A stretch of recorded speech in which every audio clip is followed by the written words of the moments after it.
બનાસકાંઠા જિલ્લાના થરાદ પોલીસ ખોડા ચેકપોસ્ટ પર વાહન ચેકિંગમાં હતી. તે દરમિયાન પોલીસને મોટી સફળતા મળી હતી. શંકાસ્પદ વ્યક્તિની તપાસ કરતા તેની પાસેથી એમડી ડ્રગ્સનો જથ્થો મળી આવ્યો હતો. પોલીસે ડ્રગ્સ સાથે રાકેશ કુમાર બિશ્નોઈની ધરપકડ કરી હતી અને તપાસ દરમિયાન આ ડ્રગ્સ મંગાવનાર ભુજના મોહમ્મદ અબ્દુલ મોખાની પણ પોલીસે ધરપકડ કરી છે. આરોપી રાકેશ કુમાર બિશ્નોઈ રાજસ્થાનના ફલોદી જિલ્લાનો રહેવાસી છે. હાલ તે જોધપુરના શિવનગર વિસ્તારમાં રહે છે. આરોપી પાસેથી 375 ગ્રામ એમડી ડ્રગ્સ મળી આવ્યું છે. 1 ગ્રામની કિંમત 10,000 રૂપિયા લેખે કુલ 37.50 લાખનો માદક પદાર્થ જપ્ત કરવામાં આવ્યો છે. પોલીસે આરોપી પાસેથી રોકડ રકમ, Aadhaar card, driving licence, PAN card, ATM card અને એક મોબાઈલ ફોન પણ કબજે કર્યો છે.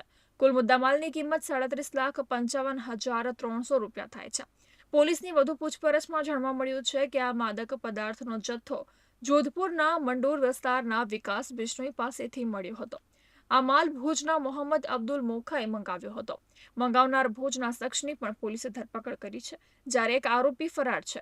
પોલીસે આ મામલે અલગ ટીમ બનાવી આગળની કાર્યવાહી શરૂ કરી છે.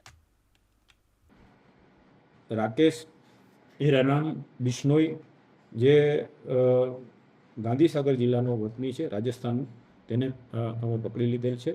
અને જે ભુજનો શખ્સ છે મોહમ્મદ અબ્દુલ મોખા, કે જેને આ મુદ્દામાલ આપવાનો હતો, તેને પણ અમે રાઉન્ડ અપ કરી લીધેલો છે. બીજા આરોપી જેની પાસેથી આ એમડી લઈ આવેલા, તેની અમે તપાસ કરી રહ્યા છીએ.